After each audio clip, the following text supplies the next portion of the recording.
그러면 빠르게 시황으로 가볼까요? 빠르게 시험 가보겠습니다. 빠르게 진행하겠습니다. 박근영 부장님 어서 오십시오. 네, 안녕하십니까? 네, 반갑습니다. 네, 반갑습니다. 네, 자 오늘 시장에 대한 이야기 한번 나눠보고 갈까요? 네, 뭐 주말 사이 미국과 뭐 유럽 쪽의 PMI 부진 때문에 뭐 외국 해외 증시는 별로 안 좋았죠. 그래서 아침 나절에 조금 이제 걱정을 했습니다만 코스피는 한 7.5포인트 정도 하락 출발을 했습니다. 외국인은 코스피 그리고 선물을 매수를 출발했는 좀 이례적으로 아침부터 사기 시작하더라고요. 근데 이제 10분간 외국인이 약 선물을 3,700억 정도 아침에 9시 10분 기준입니다. 네. 대규모 선물 매수가 유입되면서 지수를 오히려 플러스 반전시켰습니다. 코스피 200 중심의 현물 매수가 들어왔고 주가지수 선물 강세 때문에 기관도 금융투자 중심의 코스피 매수가 이어졌죠. 아마 뭐 프로그램 연계 매수로 뭐 추정이 되는 부분입니다. 네. 9시 30분까지 기준으로 봤을 때 외국인이 선물 매수 5천억 규모까지 확대를 했으니까 아침에 굉장히 빨리 뭐 매수를 한 거죠. 업종별로는 자동차 중심의 운수 장비 그리고 경기 침체 우려에 인플레이션 압력 완화 기대와 금리 하락으로 따른 증권, 뭐 증권 같은 경우는 채권 평가손 우려가 또 완화될 수 있습니다. 네. 그리고 통신업이라든지 비금속 광물도 뭐 원료비 관련된 우려 완화가 됐고요. 전기가스업도 마찬가지로 강세를 보였습니다. 다만 의약품과 서비스업, 특히 이제 기술주 하락 영향 때문에 서비스업 등의 약세가 특징이었는데요. 원달러 환율은 7월 FOMC에서 이제 금리 인상 속도 조절 가능성에 주목하면서 소폭 하락세를 보였습니다. 양시장 초반부터 하락 종목세가 더 많았기 때문에 사실은 종목별로 본다면은 하락에 대한 분위기가 좀 더 많았습니다만 대형주가 어느 정도 이제 시장을 지탱해줬던 오전이었고요. 오전장에 외국인 매수 기조가 유지되면서 자동차, 전기전자의 외국인들 매수가 집중됐고 7월 들어서 보면은 뭐 외국인들이 그래도 꾸준하게 좀 사주는 모습을 보이고 있습니다. 네. 10시 40분경에 시장은 이제 코스피 기준 마이너스를 잠시 전환했지만 코스피는 주가지수 선물의 재반등세와 기관 외국인들의 현물 매수세 확대 때문에 2,400포인트를 다시 재돌파했습니다. 한시 기준으로 봤을 때 외국인 선물 5,700억 매수하면서 주가지수 선물 장중 고점 수준을 다시 탈환하는 상승세를 보였는데 1시 35분경에 외국인 선물이 6,740억 정도 규모까지 매수하면서 코스피 2,410포인트를 돌파했습니다. 지난주 빅스텝으로 ECB가 금리 인상 사이클을 시작했고요. 오늘 10시부터 유로화가 재차 반등에 나서는 모습을 보이면서 장 초반 상승세 기록했던 달러 인덱스가 유로화 강세 영향에 장중 하락 반전했습니다. 원달러 환율도 1,308원대가 잠시 깨지면서 하락폭이 이제 나타났는데요. 결국 우호적인 환율 여건 속에 외국인 자금이 유입되면서 코스피도 상승 전환했고 2,400선을 안착 시도를 했습니다. 외국인들은 코스피 매수 기조를 계속 유지했고요. 자동차와 전기전자 업종 집중 매수가 나타났고 서비스와 화학 업종은 이제 매도가 나타났는데 기관은 대부분 업종 매수세가 보였지만은 좀 제한적인 분위기였고요. 다만 이제 오늘 같은 경우에 코스피는 여타 아시아 대비 아웃퍼폼을 했다는 게 특징인데요. 다만 이제 전체적으로 봤을 때 외국인들이 장 맞추고 보니까 또 대부분 선물을 갖다가 매수세에서 매도세로 아예 전환을 또 시켜놨습니다. 그래서 2,420포인트 정도가 지난 그 국내 기준으로 봤을 때는 코스피 고점이었기 때문에 여기에 대한 부담감이 여전히 시장은 있는 걸로 보입니다. 네. 자, 하여튼 뭐 오늘 시장 특히 이제 코스피가 비교적 코스닥보다는 좀 괜찮았던 모습을 보이면서 2,400을 다시 넘어섰는데 역시 뭐 그 쇼커버링 얘기도 좀 계속해서 장에서 나오고 있죠. 네, 뭐 오늘 아침에 일찍 이제 뭐 신영증권에서 코멘트가 하나 나와서요. 뭐 이것도 상당히 저희가 주목할 필요가 있는 부분이라 보이는데요. 표를 보여주시면 뭐 쉽게 설명이 됩니다. 최근에 시장이 왜 이렇게 뭐 여러 가지 지표가 안 좋은데 왜 이렇게 뭐 올라가느냐, 뭐 해외 주식도 마찬가지고요. 해석이 나오고 있습니다만 이게 단순 쇼커버링의 가능성이 있다는 의견이 제시되고 있습니다. 이 차트를 보시면은 파란색으로 그어진 부분 이 선들이 뭐냐면 대부분 다 숏 포지션이 가장 많은 50개 종목의 상승폭을 나타내는 거고요. 숏 포지션이 높은 50개 종목의 상승폭. 네네 그렇죠. 예. 그리고 밑에 쪽에 검은색 표를 보시면 이거는 이제 일반적인 S&P 500의 반등 차트입니다. 그러니까 이게 보시면은 숏 포지션이 이제 가장 많은 50개 종목의 상승폭이 훨씬 더 크게 나타나고 있거든요. 그래서 이제 시장의 지속적인 상승에 대해서 다소 숏 커버링이 들어오면서 이런 부분들이 좀 나타나는 현상으로 좀 이해할 수 있기 때문에 시장에서는 이런 부분들 때문에 대부분 이게 뭐 정상적인 어떤 뭐 실적에 의한 아니면 경기에 의한 본격적인 상승 추세가 아직은 조금은 시간이 걸리고 조금 더 경계를 해야 된다 이런 이야기들이 나오는 지표로 좀 삼을 수 있어서 하나 좀 가져와 봤습니다. 지수가 7% 반등할 때 숏 종목들은 20% 올랐다는 거네요, 그렇죠? 그러니까 이제 숏 거의 3배 가까이 종목이라고 하면 올랐죠. 이제 사람들이 특히 이제 투자자들이 하락에 베팅을 했던 뭐 그런 종목들, 하락에 베팅을 했던 사람들이 많은 종목들이 그렇죠. 이제 있을 공매도 텐데. 누적 잔고가 많은 종목들이 네, 있는데 근데 그런 종목들이 오히려 더 많이 올랐다는 건 그만큼 이제 상승에 있어서 이제 숏 커버링이 더 많은 비중을 좀 차지했다. 이렇게 이제 생각할 수는 있겠네요. 네. 그렇죠. 이제 쇼커버된 종목들도 결국은 전체 S&P 500의 상승폭에 기여를 했기 때문에 쇼커버가 많았던 상위 50 종목의 상승폭을 보면 20% 가까이 올라왔잖아요. 그러니까 역시 이제 쇼커버의 영향이 좀 더 있었지 않은가 네. 이런 부분들을 볼 수 있습니다. 자, 그럼 이제 업종별로 하나하나 들어가 보겠습니다. 오늘 제일 또 돋보이는 게 자동차. 요즘 최근에 좋습니다. 네, 뭐 지난주에 자동차를 한 두어 번 정도 이제 소개를 해드렸던 상황인데 역시 이제 실적 베이스는 뭐 당연히 좋았던 거고요. 실적을 발표했던 당일날은 좀 이제 새로운 뉴스 이런 분위기 때문에 좀 못 갔지만은 실제 그 실적 발표 당일에는 발표가 밀렸어요, 그죠? 네, 그렇죠. 뭐 기아도 그랬고요, 현대차도 좀 주춤했는데 오히려 뭐 그 다음 날부터 또 조금 더 올라가는 모습을 계속 보이고 있어서 연이은 뭐 실적에 대한 그리고 오늘 같은 경우도 이제 부품주 뭐 현대 위아라든지 만도 모비스 이런 쪽도 괜찮았고 최근 들어서 타이어도 이제 다소 조금 올라온 듯한 그래서 전체적인 자동차 섹터 관련해서는 대부분 조금 분위기가 그래도 조금 지난번보다 좀 나아지는 분위기입니다. 그 전체적으로 지금 본다면은 반도체 수급 상황도 역시 점차 개선되고 있는 걸로 보이는데요. 결국 이제 원가 부담 증가 관련해서 3분기를 고점으로 4분기부터 다소 원가 부담도 좀 떨어질 걸로 보이는 상황이기 때문에 원가 상승에 대한 부정적 요인도 판가 관련된 판매 단가 상승 그리고 판매 물량으로 상쇄할 수 있다 이렇게 뒷받침되고 있어서 아마 3분기 실적도 우려와 달리 상당히 견조할 것 같다라는 분석이 계속 나오고 있습니다. 그래서 이 자동차 섹터는 단기적으로 좀 기술적인 부분 때문에 어떤 시간적인 어떤 조정이라든지 약간의 눌림이 있을 가능성은 높지만 큰 폭의 하락을 좀 나타내기에는 환경적으로 좀 쉽지 않은 분위기가 계속적으로 가고 있습니다. 현대차 같은 경우도 지금 역대급 환율 효과가 있었긴 하지만 하반기 피크아 우려가 여전히 있고요. 그다음에 예상보다 큰 믹스 개선이 우호적인데 물량 증가 효과도 기대할 수 있기 때문에 호실적이 계속적으로 될 가능성이 높다라고 계속 이야기되고 있는 것 같고요. 기아 같은 경우도 분기 최초 영업이익 2조 원대가 물론 이제 역대급 환율 효과도 있었지만은 ASP 상승이라든지 인센티브 절감 등으로 두 자리 숫자 영업이익률을 나타냈는데 현대차는 한 7, 8% 정도 영업이익률을 내면서 그래도 아주 낮은 로우 싱글 부분에서 이제 하이 싱글 쪽으로 좀 이익률이 개선됐다면 네. 기아 같은 경우는 두 자리 숫자 영업이익률을 냈기 때문에 이익률로 봐서는 기아가 훨씬 더 많이 좋은 실적을 내고 있는 거죠. ASP면 이제 평균 판매 단가 그렇습니다. 상승. 네. 그래서 현대차는 전기차도 많이 팔았고 제네시스 라인업이 잘 팔았기 때문에 그럴 거고 기아 같은 경우는 RV 쪽에 비중이 많이 높아졌기 때문에 그렇습니다. 그래서 이 우호적인 볼륨 효과, 그다음에 환율 등이 이제 호실적이 지속될 가능성이 높다. 그리고 기아 같은 경우는 뭐 PER 5배 정도 수준이기 때문에 뭐 밸류에이션도 매력적이다 이렇게 구간이 되는 것 같고요. 네. 모비스 같은 경우는 지금 2분기 실적이 좀 뭐 안 좋을 가능성이 있지만은 뭐 여러 가지적인 뭐 운송비라든지 원재료 부담 때문에 모듈 사업은 적자이긴 하지만 뭐 AS나 전동화 매출 신기록이 나타내면서 연결 매출 역대 최대로 나타난 점에서는 좀 우호적으로 이야기되는 것 같고요. 전체적으로 지금 현대자동차의 전용 전기차 공장이 들어서는 조지아 정부 관련해서 주정부 관련해서 18억 달러에 관련된 인센티브가 제공될 것으로 이제 발표가 되면서 이제 미국 전기차 관련된 부분들에 대한 속도가 좀 더 빨라질 수 있다 이런 기대감이 또 있는 것 같습니다. 그러다 보니까 오늘은 완성차뿐만 아니라 뭐 한온 시스템, 뭐 세종공업, S&T 모티브, 뭐 만도, 모비스 같은 전반적인 부품사들도 좀 연결해서 분위기가 좀 좋았던 하루였습니다. 이번 네. 자동차 업체들 2분기 실적이 좀 특징적인 거는 그 실적이 되게 잘 나왔는데 판매 대수 물량은 줄었습니다. 그러니까 이제 차가 이제 물량이 엄청 많이 팔려서 잘 나온 실적이라기보다 이제 좀 판매 대수는 반도체 수급 이슈로 인도되는 물량이 이제 적으면서 네. 좀 덜 팔렸는데 이제 아까 말씀드린 판매 단가랑 환율가 그다음에 이제 ASP 전반적인 가격이 올라갔는데 일단 컨퍼런스 콜에서는 반도체 수급 상황이 자동차만 놓고 봤을 때는 2분기보다 3분기가 조금 풀릴 거라고 언급들을 하고 있고 그래서 아마 3분기에는 판매량의 증가도 좀 같이 있을 것 같은 뉘앙스의 콩콜들이 진행이 있었고요.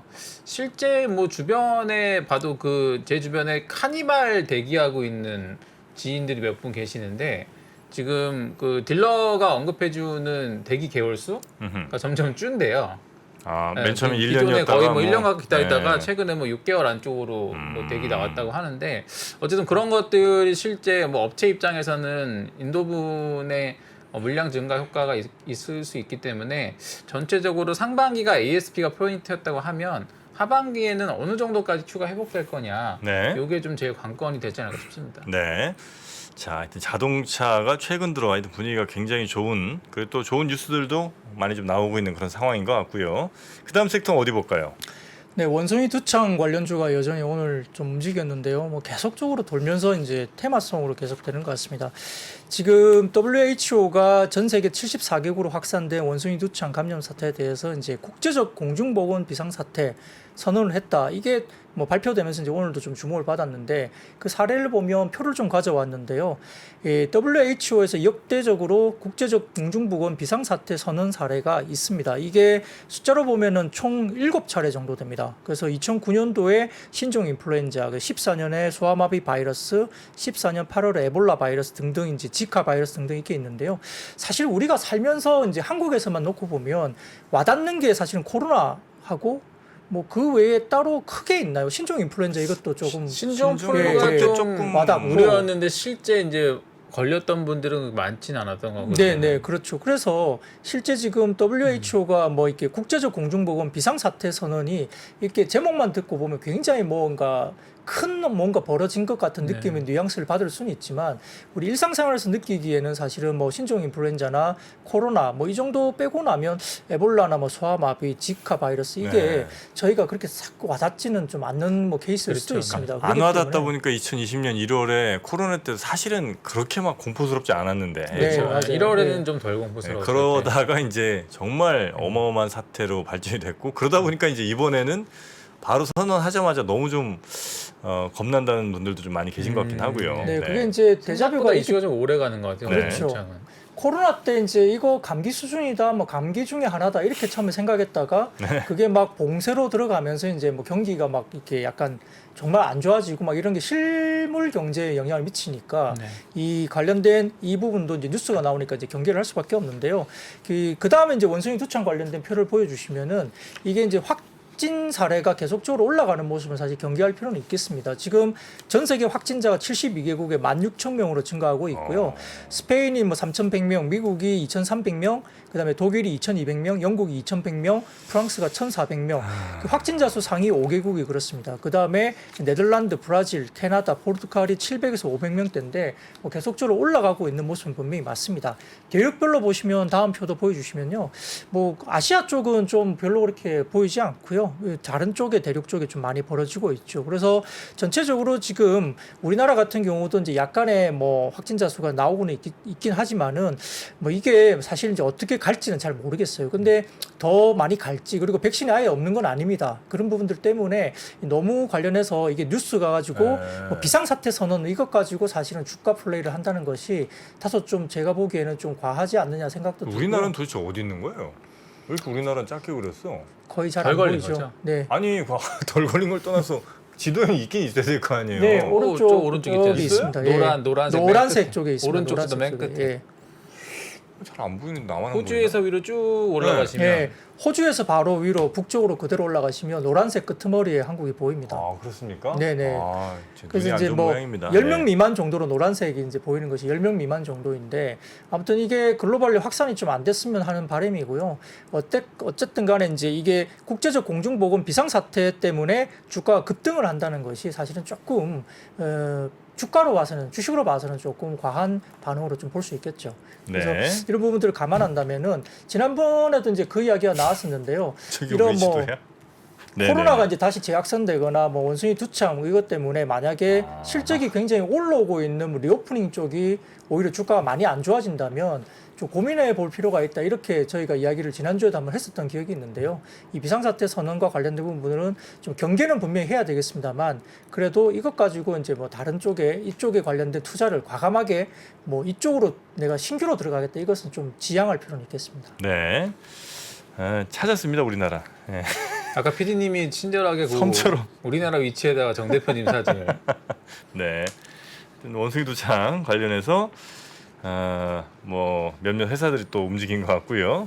다음에 또 임플란트 관련해서도 좀 오늘 좋은 실적이 좀 나온 모양이죠. 네, 뭐 오스템 임플란트가 어닝 서프라이즈를 나타냈는데 2분기 영업이익이 562억, 뭐 2분기 사상 최대 실적을 냈기 때문에 오늘은 뭐 오스템 임플란트가 거의 10% 가까운 뭐 급등세를 나타냈습니다. 컨센서스가 300억대였는데 네. 실제 발표치가 굉장히 잘 나왔어요, 그죠? 네, 그렇죠. 뭐 아무래도 중간에 이제 재무와 관련된 뭐 약간 노이즈가 있었던 회사라 아마 숫자에 굉장히 신경 쓸 수밖에 없었던 분기가 아닌가 뭐 개인적으로는 그런 판단도 좀 해봅니다만 아무튼 어닝 서프라이즈가 나오면서 임플란트 관련된 다른 종목들도 오늘 분위기가 괜찮았는데요. 이제 임플란트 관련된 월별 분기별로 본다면은 6월 기준으로 봤을 때는 월별과 분기별 최다 실적을 재경신했던 모습이 6월 달까지 보였습니다. 6월달 기준으로 봤을 때 임플란트 수출액은 7,149만 달러, 전년비 23.9% 증가했고 전월비 12.5% 증가를 기록하면서 월별 최대 실적을 재차 재경신한 6월달이었습니다. 주요 성장 지역은 중국 3,045만 달러로 전년비 26.9% 증가했고요. 전월비로도 중국이 31.2%나 증가했습니다. 이란이 554만 달러로 전년비 55.6% 증가했고 전월비로도 151.5% 증가하면서 주요 성장 지역 중에 중국과 이란이 굉장히 높게 6월달에 올라왔고요.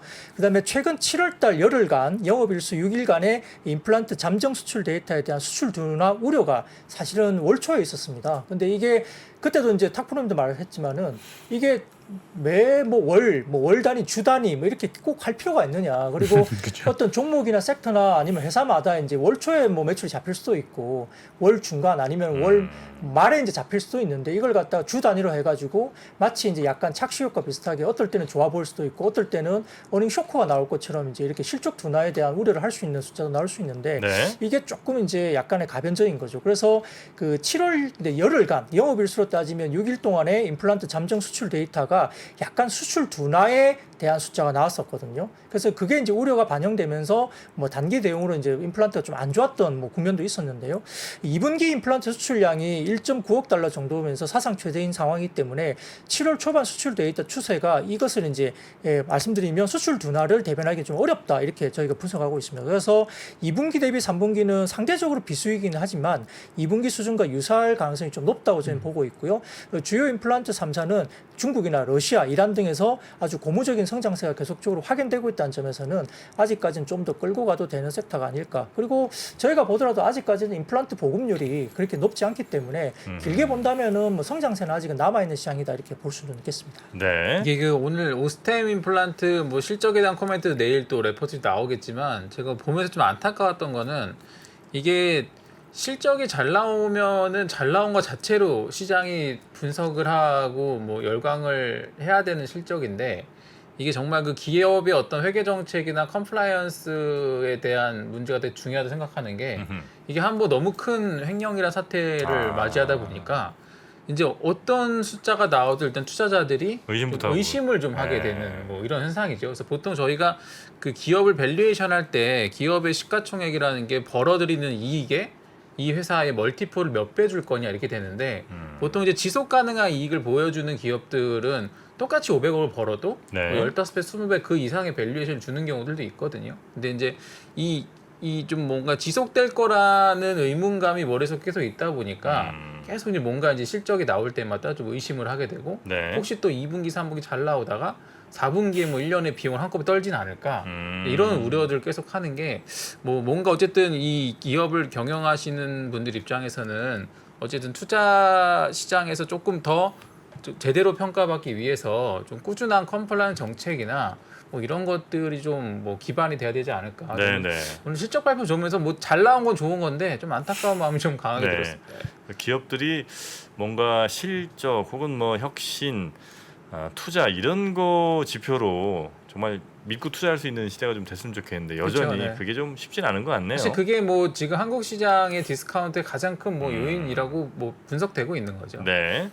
자 그리고 방산 쪽에도 좋은 소식들이 막 들리는 것 같습니다. 네, 뭐 폴란드 국방장관이 FA-50 공격기 48대, K2 흑표 전차 180대, 곡사포, K9 자주포 등 뭐 구매 계획을 구체적으로 밝혔기 때문에 그런데요. 뭐 마리우시 슈와차크 폴란드 국방부 장관이 온라인 주간지 CS와의 어떤 인터뷰를 통해서 K2 흑표 전차의 경우에는 발주한 그 180대 가운데 1차 인도본이 올해 중으로 도착할 것이라고 밝혔다고 합니다. 궁극적으로는 폴란드에서 생산될 것이라고 밝혔는데 뭐 기술 이전 계약도 아마 포함될 가능성이 굉장히 높습니다. 그래서 이제 우리는 이제 폴란드 쪽에서는 3개 대대 분량인 경공격기 48대 구매에도 관심이 있다고 밝혔고요. 초도기는 내년에 폴란드로 인도될 것이라고 언급했다고 합니다. 그래서 한국산 장비 구입 배경은 역시나 뭐 국방력 증강 필요성이 커졌고 또 가성비가 뛰어나기 때문이죠. 최근에 이제 미국 군사 전문 매체 디펜스 뉴스는 현대로템이나 카이 그리고 하나 디펜스 고위 관계자들이 27일 폴란드 국방부와 다양한 범위의 한국산 무기 수출을 위한 MOU를 체결할 예정이라고 보도한 바가 있습니다. 여기에 따라서 뭐 관련주들이 굉장히 좀 오르고 있는데 근데 이제 회사별로 좀 차별은 있는 것 같아요. 그 한국항공우주 같은 경우는 지금 1분기에 기체 부품 피호 증가에 따른 실적 호조, 피호는 이제 프로덕트 오더거든요. 네. 관련된 실적 호조가 2분기에도 크게 다르지 않을 거라고 이어지고 있는데요. 그리고 이제 완제기 수출이 이제 전분기 대비로도 양호할 것이다 보고 있는데 다만 이제 실적 호조에도 올해 실적 기준 PER 밸류에이션이 29배, 그러니까 거의 30배에 가깝습니다. 그러니까 좀 다소 비싸 보이잖아요. 그래서 조금 길게 보고 봐야 된다. 그리고 향후에 해외 완제기 수출이 어느 정도 계속적으로 이어지면 고평가 해소가 될 것인데 단기적으로는 조금 주가가 올라온 부분이 분명히 있습니다. 네. LIG 넥슨 같은 경우도 지금 1분기 개발 사업 충당급 화면에 따라 전분기 대비 감익으로 볼 수 있지만은 사실상은 1분기에 증익으로 나타났고요. 그다음에 1분기에 일회성 제고했을 때 OPM 영업이익 마진율은 8% 안팎이 유지가 되는데 2028년까지 계속 증익이 가능할 거라고 좀 분석됩니다. 최근에 이제 이런 회사들은 보통 이익률이 한 5%대 정도였거든요. 근데 최근에 계약이 되면서 이익률이 10%까지 가까이 올라오고 있기 때문에 신규 계약이 최근에 나가는 어떤 그런 매출 계약들이 상당히 좋은 마진을 가지고 나간다는 이야기들이 많이 나오고 있기 때문에 거기에 기인합니다. 하나시스템 같은 경우는 이제 계절적으로 QOQ 중이긴 하지만 방산 부분이 사업 공백의 ICT 사업이라든지 신사업 투자로 실적이 다소 좀 하나시스템 상대적으로 부진합니다. 그래서 원웹 시리즈 B에서 평가이익을 좀 챙길 수 있지만 상대적으로 좀 실적이 부진한 상황이고요. 원앱 시리즈 B라는 건 뭐예요? 이것도 이제 원웹이라는 쪽에 이제 뭐 아마 투자를 했던 뭐 그런 부분들 같아요. 원앱이라는 회사가 이제 그 민간 위성을 위성입니다, 소형 위성. 위성을 쏘는 회사인데 아. 앨런 머스크가 하는 스타링크랑 비슷한 서비스를 하는 하나 회사고요. 시스템에서 그 원앱이라는 회사에 이제 시리즈 B 투자를 했고, 네네 주요 주주로 참여하고 있습니다. 예, 그래서 이제 그게 나중에 크게 되면 이제 평가 이익을 챙길 수 있다. 네. 그렇습니다. 네. 그 하나 에어로스페이스 같은 경우는 지금 뭐 2021년부터 진행되온 비방산 쪽에 아주 좋았던 그런 것들이 전년비 올해가 좀 주춤한 모습을 보이고 있고요. 하나 디펜스가 1분기에 이연대 수출로 양호하긴 했지만은 에어로스페이스의 RSP 확대가 상쇄되면서 전체적으로 신사업 투자 부담에 대한 이슈가 좀 지속되고 있는 부분들이 약간 경계를 해야 되기 때문에 네. 전체적으로 보면은 좋은 회사는 밸류가 상당히 높아졌고요. 그 외에 다른 회사들은 좀 차별적으로 실적단에 조금 못 미치는 모습을 보이고 있기 때문에 뭐 최근에 보면 방산 관련된 부분들이 기대감이 많고 실적이 좋아지면서 주가가 좀 올랐지만은 네. 다소 좀 경계할 만한 주가 수준이라는 말씀도 좀 드려야 될 것 같습니다. 하나그룹 같은 경우 지금 이제 방산을 그룹의 이제 주요 포트폴리오로 이제 삼아서 아마 통합을 준비하고 있다라는 보도들이 나오고 맞습니다. 있는데 네. 이제 주하나의 방산 부분이랑 이제 그 옛날 테크인에서 사왔던 하나 디펜스 부분이랑 에어로스페이스 하나로 해갖고 이제 방산을 하나로 묶는다고 하는데 이제 지금 이제 어쨌든 뭐 기대감들은 있는데 이제 이 지분들이 섞이는 과정에서 어떻게 각 계열사를 평가해서 누가 더 유리하게 떼날지가 좀 아직 예측이 안 되다 보니까 네. 조금 뭐 좀 조심하는 분위기들이 있는 것 같고요.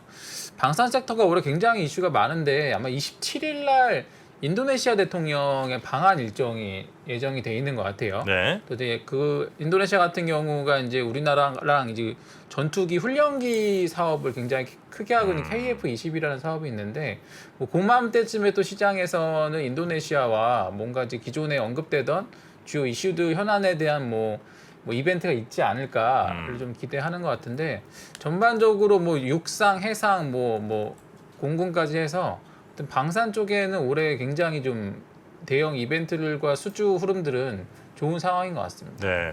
인도네시아 옛날에 뭐 수출했다가 제대로 돈 못 받고 뭐 이런 게 혹시 있지 그게 이제 않아요? KF21 사업이 그거였나요? 원래는 이제 인도네시아가 20%의 개발비를 대고 그 중에 이제 일부를 가져가서 인도네시아에서 이제 생산을 하기로 했던 사업인데 제가 알기로 대략 8천억 정도 지금 인도네시아가 이미 개발 분담금을 냈어야 되는데 그게 이제 인도네시아 경제적 사정으로 차일피일 좀 미뤄지고 있던 상황이거든요. 네, 네. 그리고 어쨌든 그쪽이 내기로 한 돈이 이제 안 되면 결국 누군가가 돈을 대신에 넣어서 유지해야 되는 구조인데 아마 이번 방한 일정이 잡힌 걸로 봐서 그 KF21의 미납금에 대한 뭐 해결 방안이 좀 구체적으로 언급되지 않을까라는 기대감이 시장에 좀 존재하는 네. 것 같습니다. 참고로 한화 에어로스페이스 쪽으로 방산을 아마 모을 예정입니다. 네, 한화에서 화약 부분이라든지 뭐 이런 것들 다 그냥 한화 에어로스페이스가 이제 적자가 워낙 좀 심하지 않겠습니까? 네. 뭐 우주나 이쪽으로는 이제 이익을 내기가 좀 어려운 상황이라 방산 쪽을 한화 에어로스페이스 쪽으로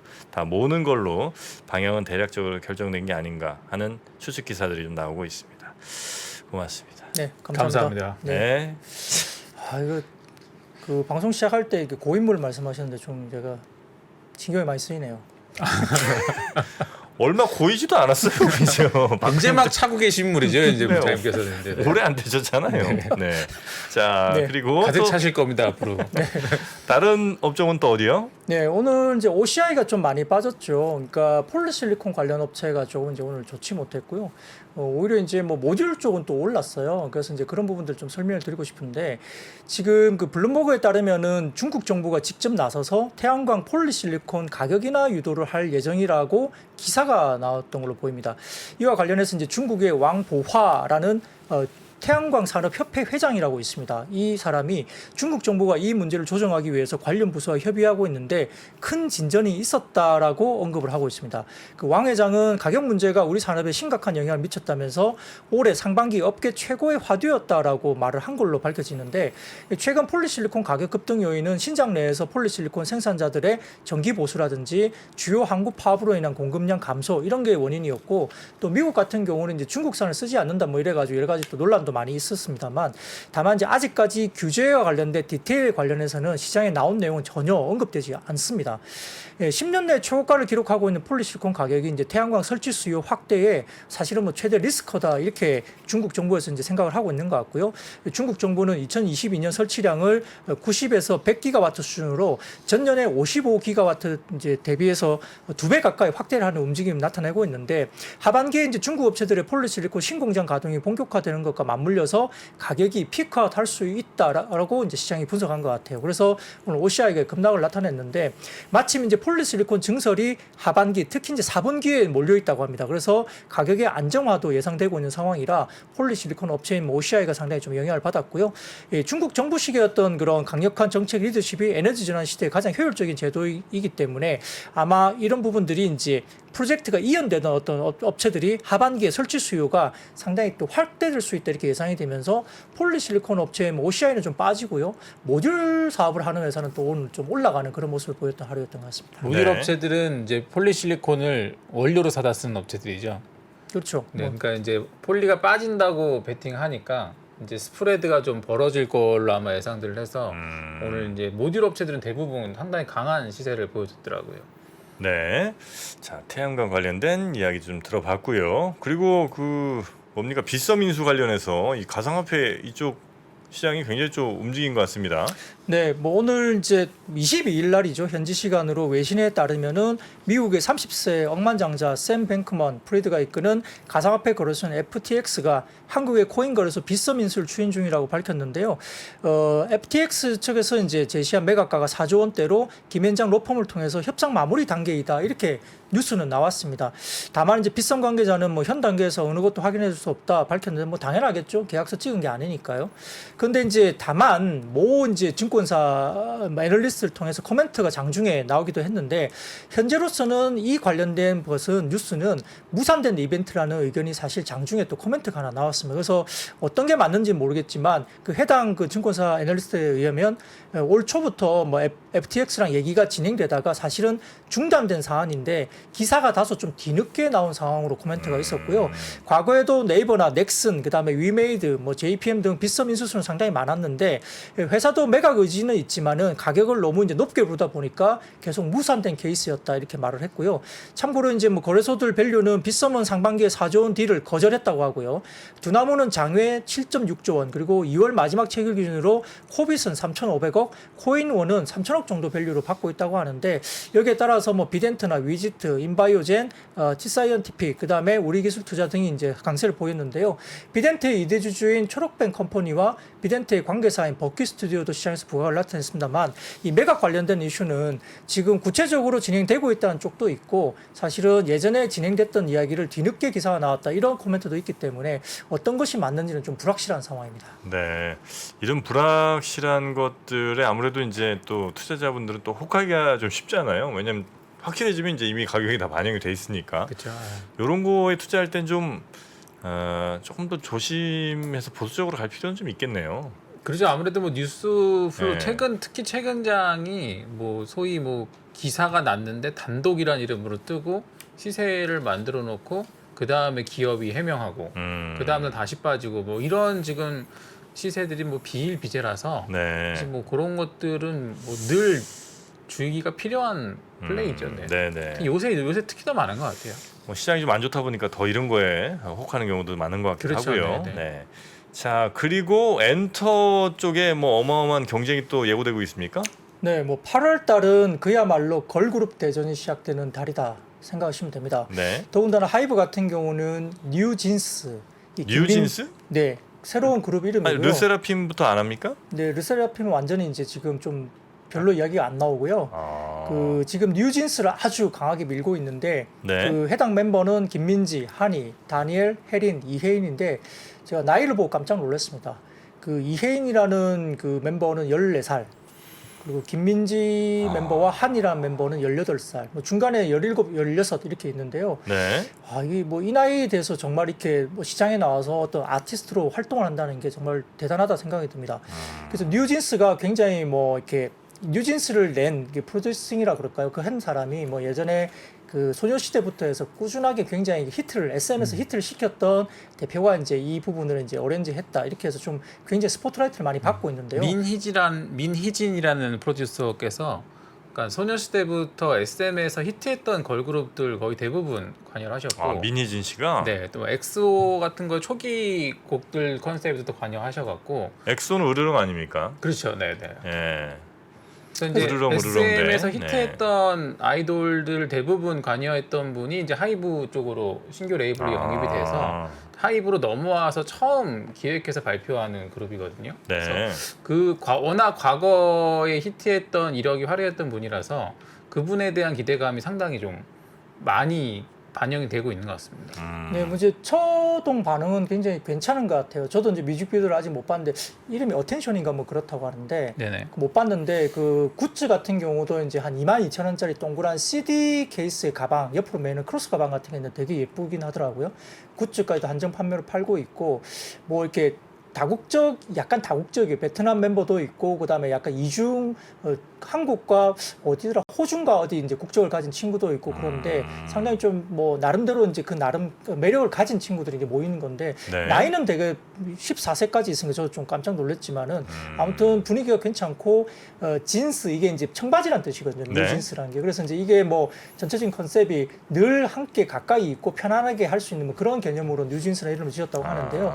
8월 8일 날 데뷔 앨범 발매를 할 예정입니다. 그래서 지금 그 새롭게 이제 뮤직비디오 계속적으로 이제 순차적으로 올라오고 있는데 한국이 아니라 여러 곡을 계속적으로 잘라서 계속 내고 있는 것 같아요. 그래서 시장에 약간의 그 뭐라 그럴까요? 관심도를 끌어당기고 있는 모습인데 하이브가 이제 그 부분 때문에 상당히 좀 관심 받으면서 최근에 주가 부분이 나쁘지 않고요. 더군다나 지금 그 YG 같은 경우도 블랙핑크 완전체 1년 10개월 만에 컴백인데 그 블랙핑크 데뷔일이 과거에 8월 8일입니다. 그래서 아마 8월 8일 날 아마 데뷔를 맞춰서 좀 컴백을 하지 않을까라고 시장은 보고 있는데 네. 아무튼 이 부분이 이제 뉴진스의 데뷔 앨범 발매 날하고 똑같은 날이거든요. 그래서 좀 이제 격돌이 예상되고 있고 그 지금 블랙핑크 같은 경우는 뭐 내년 상반기까지 대규모 월드 투어 예정이니까 한 50회 정도 된다고 하니까요. BTS 이후로 최고 많은 횟수를 이제 월드 투어를 하는 겁니다. 그래서 이 부분도 좀 봐야 될 것 같고 JYP 같은 경우는 트와이스가 8월 26일 오후 1시에 미니 11집 앨범을 냅니다. Between 1 1&2 이렇게 컴백이 되는데 8월 26일이니까 트와이스도 장기적으로 굉장히 탄탄한 뭐 또 팬덤을 갖고 있기 때문에 좀 봐야 될 것 같고요. SM 같은 경우도 8월에 소녀시대 완전체 컴백이 있습니다. 그래서 데뷔 15년이나 됐더라고요. 소녀시대요? 네. 어. 완전체로 컴백을 한다고 합니다. 그래서 15주년 기념 15주년 기념 전체 어. 활동입니다. 그래서 굉장히 오랜만에 보이는데요. 지금 정규 앨범 발매에서 앞서 5일 첫 방송된 JTBC의 단독 리얼리티 예능쇼인 소시탐탐을 통해서 컴백 준비 과정을 근황을 이미 선보였다고 하거든요. 그래서 이제 아주 구체적으로 얘기되고 있고 아마 8월 20일 날 수원 월드컵 경기장에서 열리는 SM 합동 콘서트 SM타운 라이브 2022 SMCUX 이쪽에 출연이 확정됐기 때문에 아마 8월 중순 이후부터는 소녀시대까지 완전체로 컴백하면서 하반기에 전반적인 본격적인 어떤 컴백 이슈가 상당히 불거질 것 같기 때문에 네. 이쪽도 상당히 뭐 괜찮은 모습으로 볼 수 있습니다. 네. 제시카도 다시 나오시나? 제시카는 공식적으로 좀 소녀시대 탈퇴한 상태이기 때문에 아 그래요? 이번 컴백 활동은 8인조로 이루어집니다. 아 굉장히 그 네. 소식이 빠르시네. 아니 뭐 엔터는 워낙 주요 산업이 돼갖고 이제 늘 가니까. 아 주요 산업이라 그러신 거죠? 그럼요, 네. 주요 산업이니까요. 그렇습니다. SM은 누굽니까? SM은 뭐지 가이나 아니 가위나? 카리나 가위는 아닙니다. SM 카리나입니다. 카리나 네. 예. 그 걸스 뭐 이런 노래들이 이제 들어보면 되게 독특해요. 걸스? 그건 누구예요 또? 싱글 앨범 이름이 걸스잖아요. 어딘가 소녀시대? 아니요.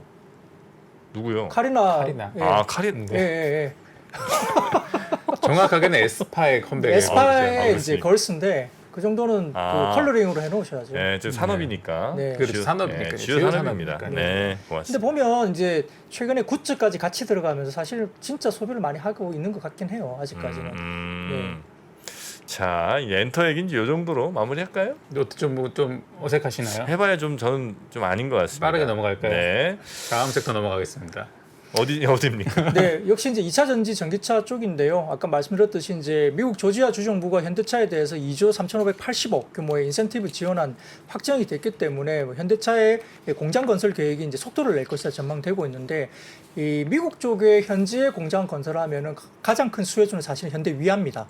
건설 기기가 들어가니까요. 그래서 이제 그렇게 보면 될 것 같고 LG 에너지솔루션 같은 경우는 언론을 통해서 이제 포드 전기차 모델인 머스탱 마하 E 그리고 전기 상용차 E 트랜짓 판매 확대에 따라서 배터리 공급을 추가로 늘릴 계획으로 이미 밝혔습니다. 그래서 폴란드 공장의 포드양 배터리 생산 라인 규모를 2배로 이미 이제 증설을 할 걸로 보이는 상황이고요.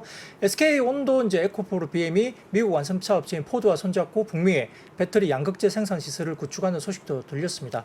근데 일부 언론에 따르면 오늘 LG 에너지솔루션이 이제 올해 초 검토를 발표한 각형 배터리 사업을 철수하고 원통형과 파우치형에 집중할 것으로 전해지는데 사실은 원통형이 지금 저희가 LG 에너지솔루션을 분석해 보면은 원통형 쪽이 영업이익률이 한 11% 정도 추정이 됩니다.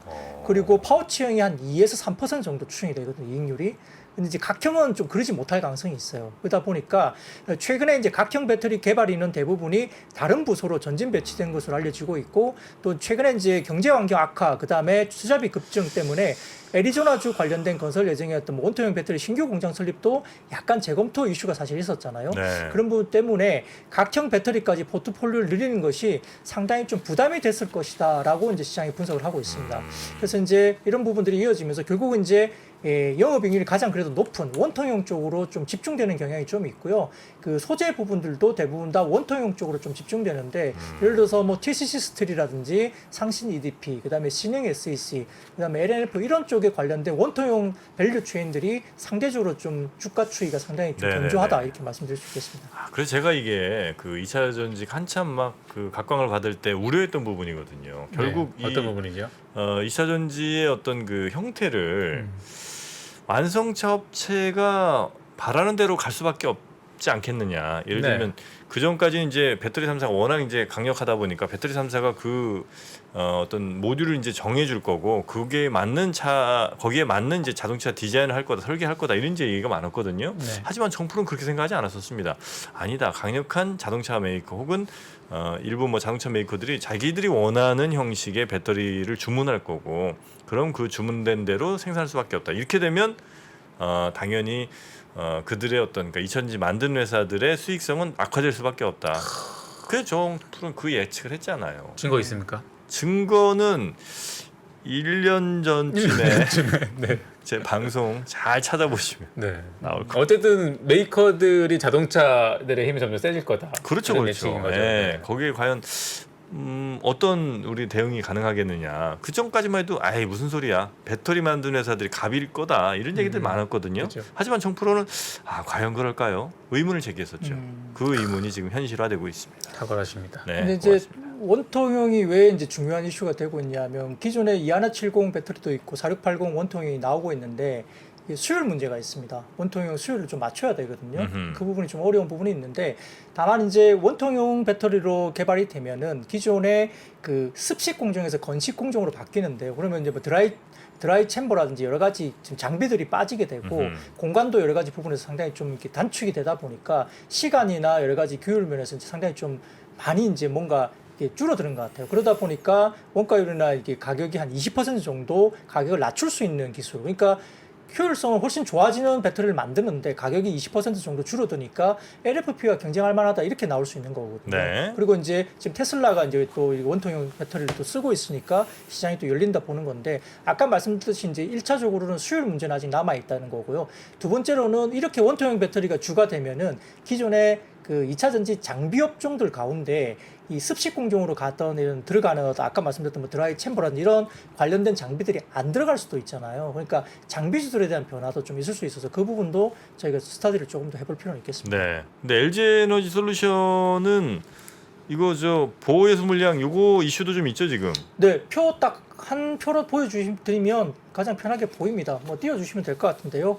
27일날 보호예수 해제 주식이 지금 그 LG화학 보유 주식은 사실은 뭐 1억 9,150만 주인데 뭐 나오지 않는 걸로 시장은 보고 있겠지만은 기관 보유 주식이 996만 주니까 상당히 많은 물량입니다. 그리고 이제 수익이 낮던 걸로 보이기 때문에 아마 매도를 할 가능성이 높다고 시장은 보고 있는 것 같고요. 뭐 그렇다 보면 결국은 이 영향은 주로 받을 가능성이 높다고 보는 게 맞는데 아무튼 이 부분 보호 예수와 관련된 해제 주식수를 이번 주에 어떻게 또 소화를 하느냐 부분도 LG에너솔루션과 관련된 부분이 이제 좀 하이라이트일 수 있고요. 그 다음 표를 하나 보여주시면 2022년 6월 달로 본다면은 글로벌 전기차 판매 월 기록인데요. 오른쪽에 있는 게 이제 6월 달이거든요. 그래서 지금 전체적으로 막대 그래프를 본다면은 6월 달에 글로벌 전기차 판매가 월 기록으로서는 레코드 하이를 찍었습니다. 가장 잘 팔고 있는 거거든요. 근데 이제 제가 조금 뜯어보면은 이쪽에서는 중국 시장에 굉장히 많이 잘 팔렸을 거예요. 분명히. 왜냐하면 중국은 보조금을 주면서 계속적으로 판매를 촉진시켰기 때문에 그러하고요. 유럽 시장은 별로 좋지 않았을 거예요. 그래서 이런 부분들이 분명히 시장이 나뉘는데 그러다 보니까 중국 쪽에서 매출이 상당히 많다 보니까 중국의 3대 그 배터리 셀 업체들은 실적이 좋아지고 MS가 세계 업체 탑티어 세계 업체가 하니까 50%가 넘게 나오고 국내 이제 셀 업체 3사가 26%로 굉장히 줄어드는 모습을 보이고 있거든요. 국내 셀 3사는 이제 유럽 쪽에 이제 영향이 많기 때문에 유럽은 4, 5, 5월 마이너스 역성장을 보였습니다. 그렇기 때문에 국내 셀 업체가 마켓 쉐어가 줄어드는 모습을 보이니까 이제 그때 주가도 좀 조정도 나오고 막 그랬는데요. 그렇죠. 유럽 쪽은 그래도 성장을 할 가능성은 아직 있어 보이고요. 다만 이제 지금 지난주 금요일날 폭스바겐 이쪽에 CEO가 갑작스럽게 해임 소식이 또 나왔거든요. 그래서 약간 폭스바겐 같은 경우도 최근에 전기차 전환 과정에서 필요한 인력 관련된 감축 계획을 밝히면서 노조하고 마찰이 발생했고 여기서 사실은 좀 이렇게 해임이 됐습니다. 그래서 아마 후임 같은 경우는 현재 포르쉐의 CEO인 올리브 블룸으로 아마 9월 1일부터 폭스바겐 관련된 그룹의 CEO를 맡게 될 것으로 보이는데요. 네. 결국은 이제 독일 업체 같은 경우는 지금 전쟁 때문에 가장 피해를 입고 경기 침체가 가장 가시화되는 부분인데 사실은 유럽의 친환경 정책도 위기를 맞고 있죠. 그래서 경기 침체 때문에 실업률 상승이 계속적으로 예상되고 있는데 전기차 추진이 상당히 부담스러울 겁니다. 독일 경제에. 왜냐하면은 독일은 자동차와 기계가 GDP의 30% 정도 차지하고 있답니다. 이게 2020년 기준이긴 하지만 GDP의 30%면 엄청나게 높은 거거든요. 네. 자동차와 기계가. 근데 자동차 산업의 고용 인원이 86만 명 정도 되는데 전체 고용의 17% 비중입니다. 그러면 네. 전기차로 넘어가게 되면은 기존의 내연기관 관련된 쪽의 부분에서 상당히 좀 고용이 유지가 안 되잖아요. 그러니까 독일 같은 경우는 현재 고용 유지를 위해서 내연기관차를 지키고자 할 어떤 그런 의지가 상당히 강할 가능성이 높고요. 노조도 그럴 가능성이 상당히 높습니다. 그러다 보니까 독일의 자동차 업체가 전기차 부분 쪽으로 넘어가는 이 트렌드가 상당히 좀 경쟁력을 잃어버리게 되거나 시기를 좀 놓치는 어떤 그런 계기가 될 수 있다는 분석이 나오고 있어서 네네. 그와 관련된 쪽에 유럽 전기차 시장은 해외 업체 그러니까 테슬라 같은 경우 아니면 현대 기아 뭐 중국 업체까지 유럽 시장에 진출하면서 마켓 쉐어를 넓힐 수 있다 이렇게 볼 수 있는 상황인데요. 테슬라 같은 경우는 베를린 공장이 지금 주당 1,000대 생산 가동률에 도달했다고 하고요. 올해 말 같은 경우는 주당 5,000대 생산까지 가동률이 주당 향상되도록 5,000대요? 예, 그렇습니다. 그러니까 뭐 테슬라가 상당히 빨리 치고 나갈 가능성이 높다고 보고 네. 현대기아도 뭐 동유럽 공장에서 전기차 생산을 시작했기 때문에 상당히 좀 치고 올라올 수 있어서 유럽 쪽에서는 현대기아도 상당히 잘합니다. 그렇기 때문에 테슬라 향 쪽의 뭐 소재 업체라든지 현대기아 쪽에 대한 부분들도 저희가 주목을 할 필요는 있겠습니다. 네. 자, 하여튼 뭐 요즘 회사들의 아마 빈자리들이 많죠. 휴가 가신 분들이 적지 않을 텐데 7월 말 한참 이제 휴가철 아니겠습니까? 그렇죠. 네. 초등학교 방학도 시작하고 이제 아, 그렇죠, 그렇죠. 네. 네. 그래서 이 어려운 시기에 이렇게 또 저녁 시간 놓치지 않고 나와 주셔서 우리 박근영 부장님께 다시 한번 감사 말씀 좀 드리겠습니다. 네, 뭐 사실은 주식하는 PB들이 여름철에 휴가를 거의 못 갑니다. 아, 그래요? 예, 뭐 저도 여름철에 휴가를 갔다 온 적이 기억이 없는 것 같아요. 언제 주로 가세요, 그러면? 연말에 그냥 그 납폐할 때 아, 그럴 때 가시구나. 예, 그럴 때 끼어서 한 3, 4일 가고요. 저도 지금 휴가가 19일 남아 있거든요. 근데 뭐 특별하게 뭐 집에 일이 있어서 뭐 하루 정도 쓰면 모를까 거의 뭐 이렇게 시장이 돌고 또 고객이 있어가지고 아, 어디 휴가 가도 계속 머릿속에 주식만 떠오르니까 아예 좀 안 슬프네요. 가게 돼요. 예. 네, 그 만약에 가더라도 계속 뭐 고객분들하고 또 소통해야 되시고. 그렇죠. 특히 올해 같이 좀 어려운 장에는 진짜 뭐 떠나도 떠난 게 아니고 네, 마음이 편치 않아요. 네. 예. 아, 그래서 가족들만 보내기로 했습니다. 네. 아, 결국은 또 그걸로 귀결이 되는군요. 네. 가족분들만 또 어디 가십니까 이번에? 네, 내일 잠깐 또 어디 간다고. 아유, 예, 그래 그래서- 축하드립니다. 네, 그래서 갔다 오라고 예. 말했고요. 근데 이제 그걸 떠나서 이제 PB들은 그렇습니다. 그게 네, 뭐 네. 고객들이 계속적으로 뭘 해야 되기 때문에 뭐 저희가 자리를 비우기가 좀 어렵습니다. 그래서 네. 지금처럼 또 장이 어수선할 때는 자리를 지켜야죠. 네, 부장님도 또 가족분들만 따로 가시니까 너무 또 마음이 아프시겠네요. 많이 아프죠. 예. 예, 늘 아파하십니다. 네. 네. 네. 마음이 자제분 아파요. 눈에 네. 또 넣어 보셨죠? 예, 눈물이 계속 나죠. 네, 눈물이 계속 납니다. 네. 자, 이 정도로 깔끔하게 정리하고요. 우리 박근영 부장님은 내일 또 뵙도록 하겠습니다. 내일은 내일 화요일이라 아닙니다. 예, 그렇군요. 제가 수요일에 네, 뵙도록 하겠습니다. 오늘 고맙습니다. 네, 감사합니다. 네. 감사합니다. 전자신문과 3프로TV가 투자에 대한 고민을 함께 나누는 자리를 마련했습니다. 향후 주식시장이 어떻게 될지 하락장에서 매매하는 방법과 그리고 부동산에 대해서도 함께 이야기해 보겠습니다. 자세한 사항은 3프로TV 영상 하단 유튜브 커뮤니티를 확인해 주세요.